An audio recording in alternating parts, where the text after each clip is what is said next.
نحمده ونصلی علی رسولہ الکریم اما بعد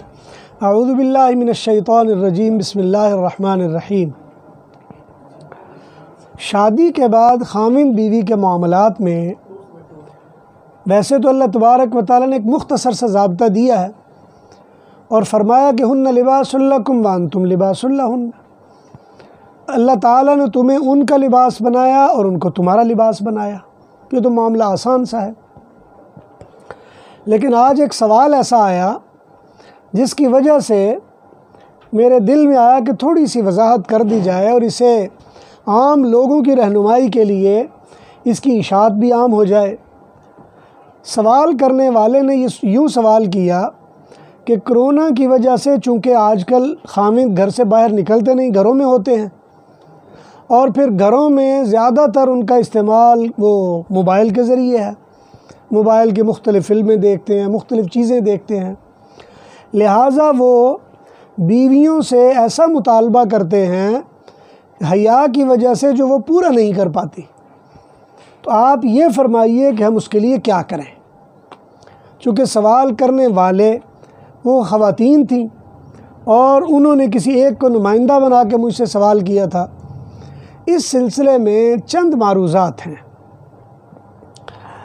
میرے لیے بھی مجبوری ہے، شریعت کا تقاضا بھی ہے، حیا کا بھی ایک پہلو ہے، لہٰذا میں اس کو لپیٹ کر ہی گفتگو کروں گا اور امید ہے ضرورت مند اس کو اچھی طرح سمجھ جائیں گے کہ ظاہر بات ہے جس وقت موبائل پر ایسی چیزیں لوگ دیکھیں گے جو حیا کے معیار سے گری ہوئی ہوں گی، اگرچہ شریعت کسی وقت ان کی اجازت بھی دے دیتی ہے، کسی نفسیاتی معاملات میں یا بعض پہلوؤں پہ شریعت ایسی چیزوں کے دیکھنے کی اجازت دیتی ہے، لیکن ایسے وقت میں جب آدمی گھر میں فارغ بیٹھا ہوا ہے اور اس کے پاس کوئی کرنے کا کام ہے نہیں، لاک ڈاؤن کی وجہ سے وہ گھروں سے نکلتے نہیں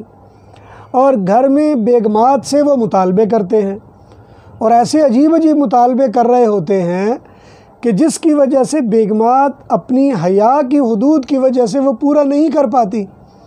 جس کی وجہ سے ان میں جھگڑے پیدا ہو جاتے ہیں، تنازع پیدا ہو جاتے ہیں۔ خواتین سمجھ رہی ہوتی ہیں کہ شاید یہ کام کوئی غیر شرعی ہے جو وہ کہہ رہے ہیں، اور آدمی سمجھ رہا ہوتا ہے کہ نہیں یہ شرعی کام ہے، یا وہ شرعی نہیں بھی سمجھ رہا ہوتا تو وہ خاوند ہونے کی وجہ سے اپنی ضرورت کی وجہ سے اسے وہ درست سمجھ رہا ہوتا ہے، جس کی وجہ سے گھروں میں جھگڑے پیدا ہو رہے ہیں، آپس کے تنازع شروع ہو رہے ہیں، پھڈے بازی پیدا ہو رہی ہے، بعض جگہوں پر معاملے طلاقوں تک جا رہے ہیں، بعض جگہوں پر معاملات دوسری عورتوں کی طرف میلان یا دوسرے مردوں کی طرف میلان کی طرف جا رہے ہیں۔ بعض اوقات ایسی ویڈیوز یا ایسی سائٹس جو نیٹ پر موجود ہیں اور جس سے حیا باختگی پیدا ہوتی ہے، جس سے بے دینی کا عنصر زیادہ آتا ہے اور جس سے حیا سے نکل کر بے حیائی والے زیادہ معاملات پیدا ہو جاتے ہیں، ہمارے نوجوان مرد اور عورتیں ادھر مائل ہو رہے ہیں۔ لہٰذا اس سلسلے میں دو چار باتیں عرض ہیں، دعا ہے اللہ تعالیٰ سے اللہ تعالیٰ احسن انداز میں بیان کرنے کی اور پھر خوبصورت انداز میں اس کو ضرورت کے تحت استعمال کرنے کی اجازت دے دے۔ پہلی بات تو یہ کہ جیسے میں نے آیت پڑھی، اللہ تعالیٰ نے فرمایا ہن لباس لکم وانتم لباس لہن، اللہ نے ان کو تمہارا لباس بنایا اور تمہیں ان کا لباس بنایا، اور شریعت نے یہ ضابطہ متعین کیا ہوا ہے کہ خاوند اور بیوی وہ رشتہ ہے جہاں ایک وقت آپ بے حیائی میں اگر چلے جائیں تو شریعت اسے بے حیائی نہیں کہتی۔ حیا کا تعلق ایک عام زندگی سے ہے، لیکن خاوند اور بیوی کا رشتہ ایسا ہے کہ بعض معاملات جو عام زندگی میں شریعت گنجائش نہیں دیتی لیکن خاوند بیوی کو اس کی گنجائش دے دیتی ہے۔ مثلا خاوند یا بیوی اگر بالکل کپڑے اتار دینا چاہیں ایک دوسرے کے سامنے تو شریعت اس میں کوئی ممانعت نہیں دے گی، ان کو اس میں کوئی قباحت نہیں ہوگی۔ پھر اسی طرح ان کے آپس کے جو تعلقات ہیں، ان تعلقات میں کوئی بھی پہلو اگر خاوند اوپر ہونا چاہے یا بیوی اوپر ہونا چاہے، یا خاوند بیوی سے یہ مطالبہ کرے تم اوپر آؤ، یا خاوند اوپر ہو، یا جو بھی طریقہ ہو، شریعت اس سے منع نہیں کرتی۔ شریعت نے ہرگز کوئی اجازت نہیں دی کہ جس سے تم یہ نہیں کرو اور وہ نہ کرو، بلکہ حضرت امام اعظم ابو حنیفہ رحمہ اللہ نے جامع المسانید میں واضح حدیث نقل کی ہے۔ بعض عورتوں نے حضور علیہ السلام سے شکایت کی کہ یا رسول اللہ، ہمارے خاوند تو پیچھے سے یہ کام کرنا پسند کرتے ہیں، اب ہم کیا کریں؟ تو فرمایا کہ اس میں کوئی حرج نہیں، ان کان سماما واحدا، اگر سوراخ ایک ہی ہے تو پھر کوئی حرج نہیں ہے۔ یہ واضح الفاظ ارشاد فرما دیے، چونکہ عربوں میں یہ چیز تھی نہیں، لیکن حضور صلی اللہ علیہ وسلم جب نبی بنے اور ملٹی کلچرل سوسائٹی بنی، مختلف لوگ وہاں پہ آئے، کوئی روم سے آ رہا ہے، کوئی حبشہ سے آ رہا ہے، کوئی فارس سے آ رہا ہے، کوئی جزیرہ نما عرب سے ہے، کوئی بر صغیر پاک و ہند سے ادھر پہنچا، تو ملٹی کلچرل سوسائٹی کی وجہ سے پھر وہ ایسی چیزیں پیدا ہوئیں۔ ان چیزوں کی وجہ سے سوالات آئے، ان سوالات کا نبی اکرم صلی اللہ علیہ وسلم نے واضح انداز میں جواب دیا کہ بھئی اس کا کوئی حرج نہیں ہے،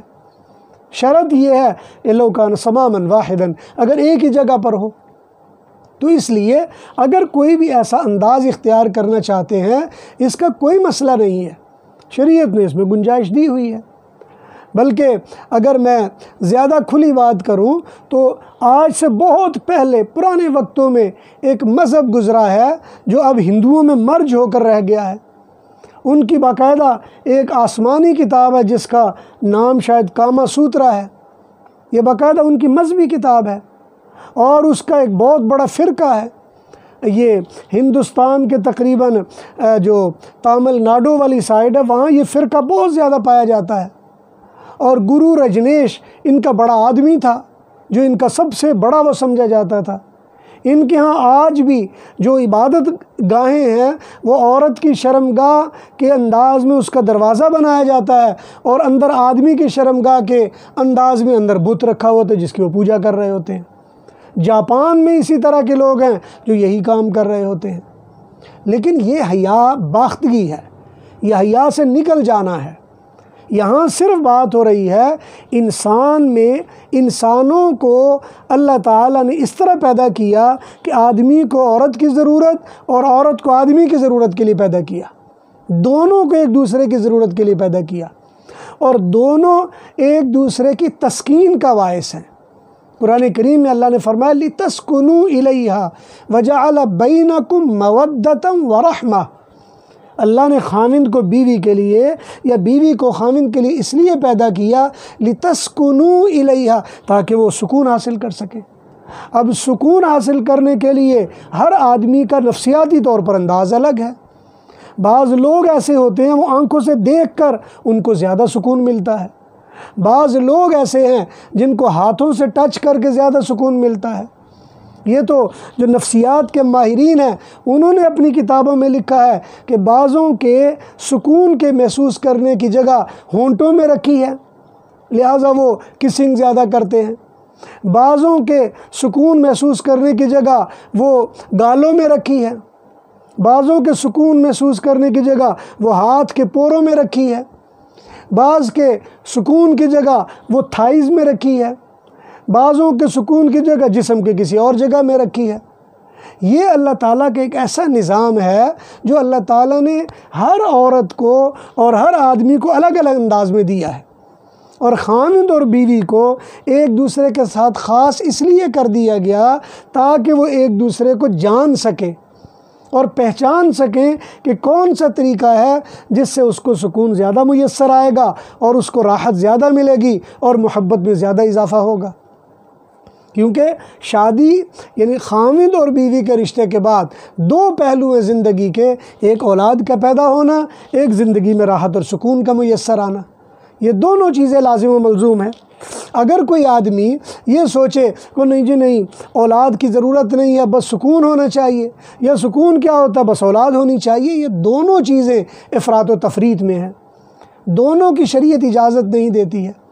لہٰذا کوشش یہ کریں آپ ان دنوں میں بجائے اس کے کہ آپ مصنوعی حیا کا پردہ اپنے اوپر ڈالیں، اگرچہ مشقت تو ہوگی یا تھوڑا مزاج میں مسئلہ تو آئے گا کہ خاوند ایک ایسا مطالبہ کر رہا ہو جو آپ نے کبھی نہ کیا ہو، لیکن خاوند اور بیوی کا رشتہ ایسا نہیں ہے جہاں پہ کوئی حیا کی حدیں بھی ہوتی ہیں، بلکہ یہ جو بھی کریں گے وہ حیا کی حدوں میں ہی ہوگا۔ اس لیے کہ شریعت نے خاوند اور بیوی کو جو اجازت دی ہے وہ خاوند اور بیوی کی اجازت ہے،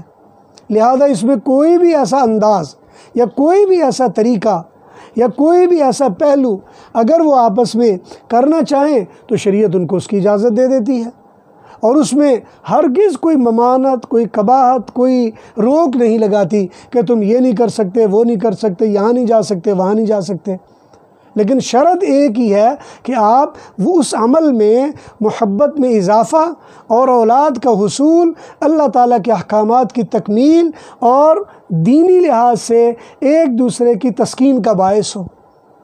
اور اسی لیے شریعت نے اس بات کو حرام قرار دیا ہے کہ کوئی خاوند اپنی بیوی کے یا کوئی بیوی اپنے خاوند کی پرائیویٹ باتیں وہ کسی دوسرے کو بتائے، یہ حرام قرار دیا گیا ہے۔ اسی وجہ سے کہ بعض اوقات اس کیفیت میں کہ جب آپ ایک دوسرے کے ساتھ ہیں، آپ کی کیفیت بعض اوقات ایسی ہو جاتی ہے، بعض اوقات وہ کیفیت ایسی ہے جو بیان کرنے کے وقت ایک مزاح کا پہلو بن جاتا ہے۔ بعض آدمیوں کو یا بعض عورتوں کا یہ انداز ہوتا ہے کہ جب وہ شہوانی کیفیت میں عروج پر ہوں تو وہ شور کرتے ہیں،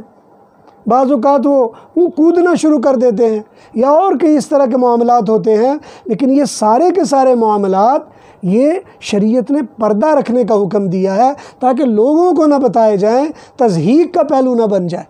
اس لیے کہ بعض اوقات اس میں تضحیق اور مزاح کا پہلو نکلتا ہے۔ خاوند کی یا بیوی کی تضحیق گویا کہ آپ اپنے خاندان کی تضحیق کر رہے ہیں۔ تو اس لیے خلاصہ یہ ہے کہ ان دنوں میں جب لاک ڈاؤن میں کرونا کی وجہ سے آپ گھروں میں بند ہیں، آپ باہر نہیں جا پا رہے ہیں، موبائل اور انٹرنیٹ آپ کے ہاتھ لگا ہوا ہے، آپ کے خاوند یا آپ کی بیویاں اگر کوئی ایسی چیزیں دیکھ رہی ہیں اور وہ پریکٹیکل آپ کے ساتھ کرنا چاہ رہی ہیں اور وہ خاوند یا بیوی آپس میں ہی کرنا چاہ رہے ہیں تو شریعت اسے اجازت دے دیتی ہے، اس میں کسی قسم کا کوئی گناہ یا کسی قسم کی کوئی ممانعت نہیں ہے، لیکن دونوں طرف سے احترام کا پہلو بھی لازم ہونا چاہیے۔ مثلا یہ بھی نہیں کہ آدمی لٹھ لے کر کھڑا ہو جائے، نہیں یہ کرنا ہی کرنا پڑے گا،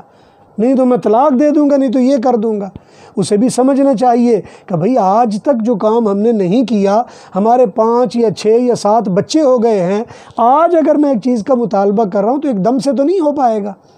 تو اس لیے یہ گرو کرنا ہوتا ہے، آپ نے اپنا جو آپس کا تعلق ہے خاوند بیوی کا، اس کو گرو کرنا ہوتا ہے، اس کو بڑھوتری دینی ہوتی ہے، یہ آہستہ آہستہ آگے بڑھتا ہے۔ عورت کبھی بھی بے حیا نہیں ہوتی جب تک کہ اس کو اس راستے پر ڈال نہ دیا جائے۔ آدمیوں میں بے حیائی کا پہلو ذرا زیادہ ہوتا ہے، عورتوں میں بہت کم ہوتا ہے۔